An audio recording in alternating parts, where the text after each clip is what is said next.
पुण्य क्षेत्रे कृतम पापम, अन्य क्षेत्रे कृतम पापम पुण्य क्षेत्रे विनश्यति। बहुत ध्यान से सुनिएगा सब लोग, इधर देखो।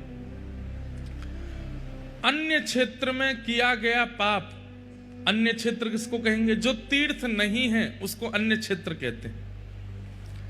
जो हमारे शहर हैं जहां हम लोग रहते हैं वो सब अन्य क्षेत्र हैं। वहां किए गए पाप, और अन्य क्षेत्र में कई बार हमारे शहर भी तीर्थ होते हैं। अब जैसे जयपुर है, जयपुर तो तीर्थ ही है, वहां साक्षात गोविंद देव जी, गोपीनाथ जी, मदन मोहन जी, राधा विनोदी लाल जी सब बैठे हैं। जयपुर को आप कैसे एक शहर कह सकते हो? वो तो तीर्थ ही है, गुप्त वृंदावन है। गली गली में, हर दूसरी गली में ठाकुर जी विराजमान है जयपुर में। तो जयपुर को आप तीर्थ कैसे नहीं मानोगे? वो तो तीर्थ ही है। तो अन्य क्षेत्र में क्या लिया जाए? अन्य क्षेत्र माने अपना घर। अपने घर में, अपने व्यापार में हम लोगों से जो भी पाप हो जाता है, अपने व्यवहार में हम लोगों से जो भी पाप हो जाता है, पुण्य क्षेत्र में आकर के वो पाप नष्ट हो जाता है। हम लोग जैसे भुवनेश्वर से पुरी के लिए आते हैं और पुरी में प्रविष्ट होते हैं, जितना समय फिर पुरी में विराजमान रहते हैं, जितना समय जब हम तीर्थ में रहते हैं, समय के अकॉर्डिंग हमारे पूर्व के पाप नष्ट होते जाते हैं। इसलिए ज्यादा से ज्यादा समय रहना चाहिए तीर्थों में। लेकिन तीर्थ क्षेत्रे कृतम पापम वज्रलेपो भविष्यति। अगर किसी व्यक्ति ने तीर्थ क्षेत्र में पाप कर दिया तो कहते हैं उसका पाप पत्थर के समान हो जाए, उसको कोई नहीं मिटा सकता।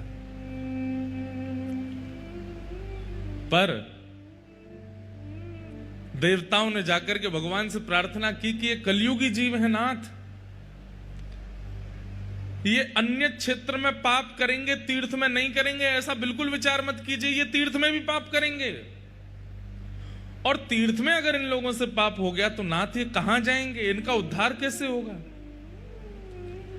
तब फिर शास्त्रों में एक और आज्ञा कर दी। बोले क्या? बोले तीर्थ क्षेत्रे कृतम पापम सिंधु तीरे विनश्यति।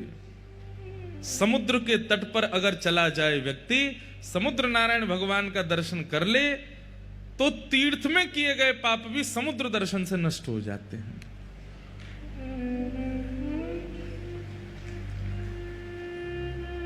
देवताओं के मन में आया, कलिकाल में सबसे ज्यादा पाप समुद्र के तट पे ही होंगे।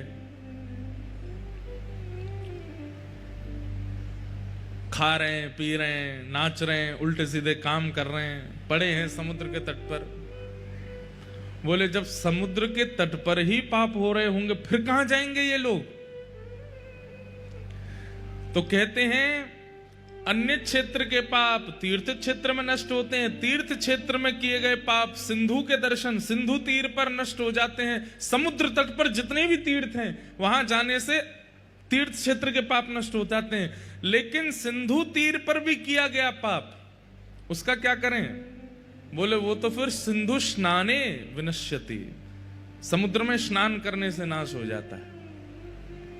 आपने तट पर कोई पाप कर दिया तो आप प्रविष्ट हो जाइए, एक डुबकी लगाया और समुद्र में, तो फिर समुद्र में स्नान से तट पे किया गया पाप भी नष्ट हो जाता। आप सोच रहे हैं गंगा, यमुना, कावेरी, नर्मदा और जितनी भी पुण्य नदियां हैं, सबका जल है समुद्र में। एक बूंद भी मुख पर जाने से, वैसे तो आपका रोम रोम जो है वो पुलकित हो जाएगा। जरा आचमन करके देख लो समुद्र देवता का। एक हमारे भैया हैं, उनको पता ही नहीं था कि समुद्र खारा होता है। ऐसे ऐसे बड़े विशिष्ट महापुरुष हमारे साथ हैं जिन्हें बहुत कुछ नहीं पता, मिलते रहते हैं।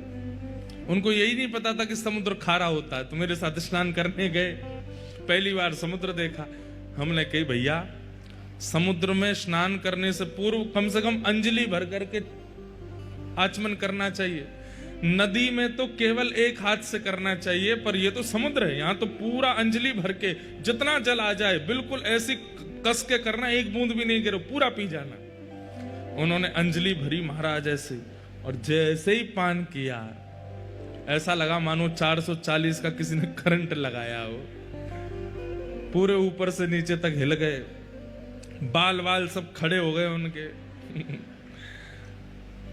अरे ये तो बड़ा खारा है, राम राम राम। मैंने कि खारा नहीं है, समुद्र का जल खारा उसी को लगता है जिसके भीतर पाप विराजमान होंगे।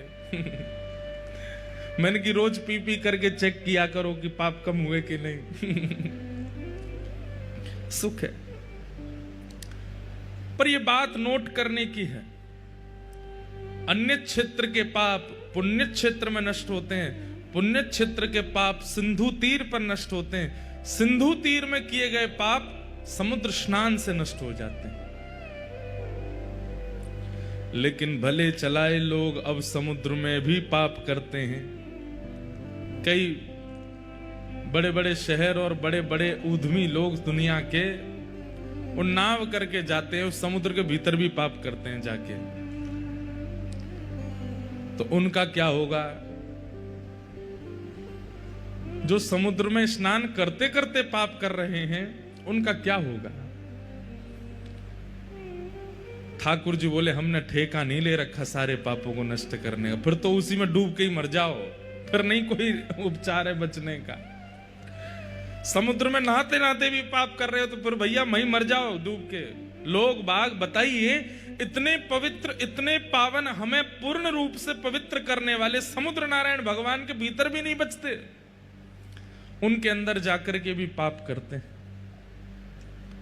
और कहां तक कहें, परम पावन श्री महोदधि महाराज समुद्र नारायण भगवान के भीतर रहने वाले जीव जंतुओं को पकड़ पकड़ करके मार के खा जाते हैं। एक तो इतना खतरनाक जीव होता है, उसके 2 हाथ इतने नुकीले होते हैं कि वो पकड़ ले तो महाराज छोड़े नहीं, उसको भी खा जाते हैं लोग। मानव कितना भयंकर हो गया है भैया। आपको पता है आजकल भूत प्रेत नहीं है दुनिया में। क्यों? क्योंकि मानव ही भूत बन गए हैं। भूतों को भी हमसे डर लगता, भाग जाते हैं, बोले कि भाई हमसे ज्यादा खतरनाक तो ये हैं, हम तो फिर भी इंसानों को परेशान करते हैं, ये तो जानवरों को भी नहीं छोड़ते। और जानवरों में भी ऐसे खोज खोज के जानवर लेके आते हैं, इनको भी खा के देखो, इनको भी पा के देखो कैसे लगेंगे। अब तो नवरात्रि है, बेचारे जानवर साल भर इसी की प्रतीक्षा करते होंगे कब नवरात्रि आए, हमारी जान बचेगी। पर कितने दिन बचेंगे? 9 दिन बाद तो जो आनंद मना रहे हैं, आज से नवरात्रि में उत्सव होता है, कई जानवर नाचते हैं, अब 9 दिन तो नहीं मरेंगे, लेकिन 10वें दिन खोज लिए जाएंगे। पहले तो फिर भी थोड़ा बहुत ही तड़का लगना था, 10वें दिन तो 9 दिन के प्यासे भूखे हैं ना, डबल बटर डालेंगे और ये झोंक के मिर्च डाल के उनको तड़पा करके फिर खाएंगे। कितना खतरनाक है मानव। तो हम तो यहां बताते चले जाएंगे, शास्त्रों में सब बातें हैं कि कहां किस कार्य को करने से पाप नष्ट होता है, पर हम तो उस स्थान को भी नहीं छोड़ते। अब बताइए, जो समुद्र में भीतर जाकर के भी पाप कर रहा है, भगवान स्वयं पूछ रहे थे अब बताओ इसका मैं क्या करूं, ये समुद्र के भीतर भी नहीं छोड़ रहे हैं, इनके लिए मैं क्या उपाय बनाऊं? बोले इनको तो एक ही उपाय है, ये जब तक समुद्र में डूब के नहीं मरेंगे तब तक इनका पाप क्षीण नहीं होगा। बहुत बड़ी कृपा है हम लोगों पर, हमें पुण्य क्षेत्र भी मिल गया जगन्नाथपुरी। और पुण्य क्षेत्र भी सतयुग का नहीं है, त्रेता का नहीं है, द्वापर का नहीं है, कलयुग का पुण्य क्षेत्र है। एक बात हम आपसे बहुत स्पष्ट कह दें, इसमें आप अतिशयोक्ति मत समझिएगा। बद्रीनाथ हमें जाना चाहिए, लेकिन अवसर मिले तो जाओ। द्वारिका हमें जाना चाहिए, पर अवसर मिले तो जाओ। रामेश्वरम जाना चाहिए, अवसर मिले तो जाओ, पर जगन्नाथपुरी के लिए अवसर नहीं। यहां तो आना आपका कर्तव्य है, क्योंकि आप कलयुग के हैं और ये कलयुग का तीर्थ है। यहां के लिए आपको अवसर नहीं ढूंढना है, यहां के लिए आपको बहाना मौका नहीं ढूंढना है, यहां तो आपका आना कर्तव्य है, क्योंकि हम कलयुग के जीव हैं। यहां नहीं आएंगे तो निश्चित ही हमारा कर्तव्य नष्ट होगा। यहां आना तो हमारा दायित्व है, हमारी जिम्मेवारी है। उपयोगी, जैसे कहते हैं अन्न पाना जल पीना उपयोग है, उपयोगी है, श्वास लेना उपयोगी है, ऐसे यहां आना ये हमारे लिए बहुत आवश्यक है, आना ही पड़ेगा।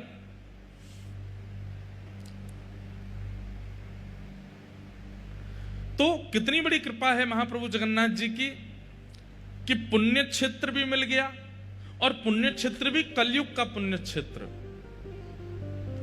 उसमें भी फिर सिंधु तीर भी मिल गया, समुद्र का तट भी मिल गया, और तीसरा समुद्र स्नान करने का अवसर भी मिल गया, चौथा महाप्रसाद सेवन का अवसर भी मिल गया, पांचवा श्रीमद् भागवत और श्री जगन्नाथ रस कथा सुनने का भी अवसर मिल गया, छठवा पितृपक्ष की तिथियां मिल गई, सातवां नवरात्रि की तिथियां मिल गई, आठवां ठाकुर जी के मंगल उत्सव मनाने का अवसर मिल गया, नौवां मंगल प्रभात फेरी करने का अवसर मिल गया, और 10वां महाप्रभु जगन्नाथ जी के नेत्र उत्सव करने का अवसर मिल गया, नेत्रों से देखने का अवसर मिल गया। महाप्रभु जगन्नाथ जी जब श्री मंदिर से आते हैं रथ यात्रा के लिए, उस उत्सव को नेत्र उत्सव कहा जाता है। क्या कहते हैं?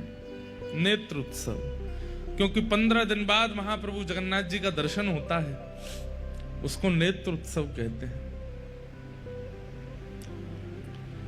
कितनी कृपा है ठाकुर जी की। इन सब कृपाओं पर अगर आपका ध्यान नहीं जा रहा है तो यह आपका दुर्भाग्य है। बड़ी कृपा है ठाकुर जी की।